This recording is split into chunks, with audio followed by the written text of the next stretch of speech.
Terceiro, a dinâmica de voz. Isso daqui eu gosto bastante. Gosto bastante. A dinâmica de voz. Eu aposto que você já ouviu sermões que você quase dormiu. Quase dormiu, né? Ou que você já ficou muito irritado porque a pessoa gritava demais. Ou você ouviu pregações que o pregador falava baixo ou tinha péssima dicção. Gente, teve uma vez, gente, foi um pastor de fora lá da igreja, ele foi lá pregar lá, e ele pregava bem, sabe? Só que ele falava tão baixinho, assim, e era um culto de manhã ainda, todo mundo tinha acabado de acordar, ele falando, então, irmãos, que Deus amou o mundo de tal maneira. Eu já tava lá. Eu tava dormindo, gente. A voz dele era tão confortante, tão boa de dormir. Tão boa pra dormir, que eu falei, mano, eu vou dormir aqui, velho. E aí, sinceramente, esse é um ponto, né, que a gente precisa prestar mais atenção. E tem pessoas que elas vão gostar de pregadores que gritam, tem pessoas que gostam.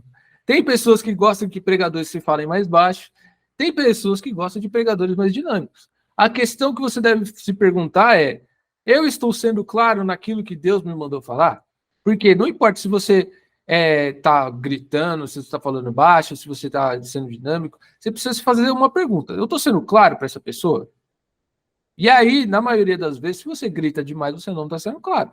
Se você fala baixo demais, você não está sendo claro. Se você tem uma péssima dicção, você não está sendo claro, muito, muito pior, né? Muito pior.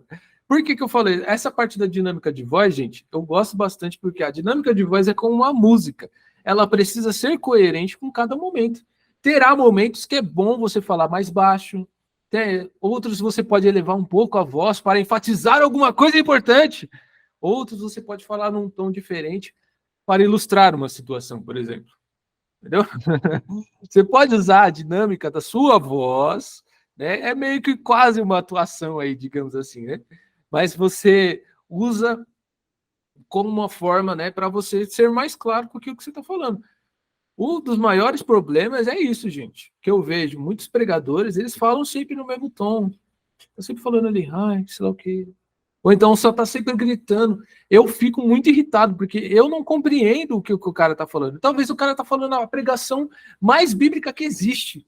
Só que o cara tá gritando tanto que eu não tô entendendo. Tem gente que se empolga, né? Eu sei que tem gente que se empolga, né? Eu sei que eu me empolguei um pouquinho na conferência do PWJ também. Eu tava um pouquinho nervoso. Só que você, quando você vai dar a palavra, por favor, usa a dinâmica da sua voz. Assim como numa música, o refrão não é a parte que explode. Tem algum momento ali do seu sermão que você fala, meu, esse momento aqui a pessoa tem que entender, tem que ficar na cabeça dela, esse momento tem que ser assertivo para a vida da pessoa. Então, nesse momento, eu vou elevar a minha voz, eu vou falar, irmãos, porque isso. Então, você eleva um pouquinho mais, mas tem momentos que você tem que falar um pouquinho mais baixo, que é quando a pessoa ouviu tanto você gritando que você tem que falar, mano, vou na calma.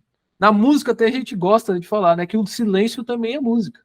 Tem momentos, você já não escutou uma música que é maravilhosa, a música tá lá no alto, de repente ela fica num silêncio assim, aí depois volta, bum, né? Aí você fala, caraca, mano, que da hora, velho, era isso que tava precisando, né? Então, a música é isso.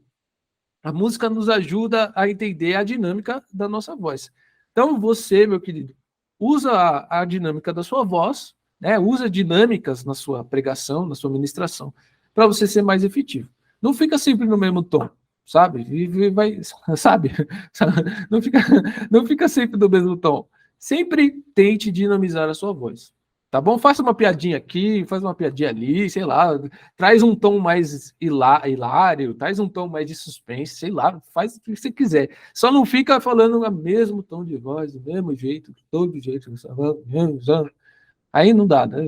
Aí você perde meio que a pessoa, né? Você não está sendo tão efetivo. Fala, Moema. É que você trouxe uma fala interessante, que é só para complementar mesmo. Geralmente a gente, particularmente eu, na área jurídica, a gente aprende o que a gente chama de técnica de modulação vocal, que é justamente para chamar a atenção daquela pessoa que fala, ou daquela pessoa que escuta. Porque, geralmente temos um tempo limitado para falar, né? 15, 20, 45 minutos, depende muito. E acaba que aquele que ouve, que é o receptor da mensagem, ele fica cansado e exausto no momento em que você fala muitos temas ao mesmo tempo. E eu acredito que é isso que você está falando, né? E aí a gente usa essa técnica, né, justamente mudando a tonalidade, mudando a altura, a frequência, o volume e até o timbre de voz, justamente para chamar a atenção em determinados pontos que são importantes. Aí você falou isso e eu lembrei dessa técnica que a gente aprende de oratória, justamente para poder levar, né, a fala de forma mais acertada possível para aquele que ouve. Exato. Vocês estão ouvindo de uma própria advogada sobre isso daí, hein? Já estão ouvindo sobre o quão é importante como que é? A modulação da voz, né? Então, use a modulação a seu favor, tá bom? Tudo isso é para contribuir para que você passe uma mensagem mais clara, que traga uma reflexão e que é objetiva, como foi o começo lá da teoria que você precisava entender, tá bom?